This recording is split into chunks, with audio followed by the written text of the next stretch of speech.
নিজ কর্মগুণে দেশজুড়ে আলোচনার কেন্দ্রে জাতীয় ভোক্তা অধিকার সংরক্ষণ অধিদপ্তরের ঢাকা অঞ্চলের পরিচালক মোহাম্মদ আব্দুল জব্বার মণ্ডল। তার নামে কিনা ফেসবুকে খোলা হয়েছে ভুয়া অ্যাকাউন্ট এবং পেজ। এই ঘটনায় থানায় একটি সাধারণ ডায়েরি জিডি করেছেন তিনি। সোমবার তেজগাঁও থানায় গিয়ে জিডিটি করেন আব্দুল জব্বার। জিডিতে তিনি উল্লেখ করেন তার নামে এবং তার ছবি ব্যবহার করে একাধিক ভুয়া ফেসবুক অ্যাকাউন্ট ও পেজ খোলা হয়েছে। এতে বিভ্রান্তি ছড়ানোর আশঙ্কা রয়েছে।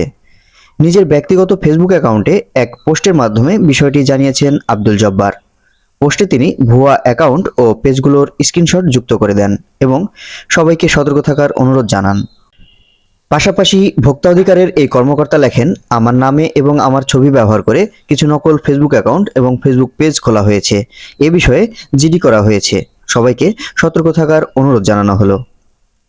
দীর্ঘদিন ধরে বাজারে অতিরিক্ত দাম ও ভেজাল পণ্য নিয়ে অসাধু ব্যবসায়ীদের ঘুম হারাম করে নিরলসভাবে কাজ করে আসছেন আব্দুল জব্বার মণ্ডল। তিনি বিভিন্ন অভিযানের মাধ্যমে বাজারে ন্যায্য দাম প্রতিষ্ঠার লড়াই চালিয়ে আসছেন। বিক্রেতাদের সঠিক দামে পণ্য বিক্রি করতে বাধ্য করছেন, শাস্তি দিচ্ছে, জরিমানাও করছেন। চলতি বছরের রমজান মাসে ভোক্তা অধিকার সংরক্ষণের নানা কর্মযজ্ঞে বাজারে পণ্যের দাম নিয়ন্ত্রণে ছিল।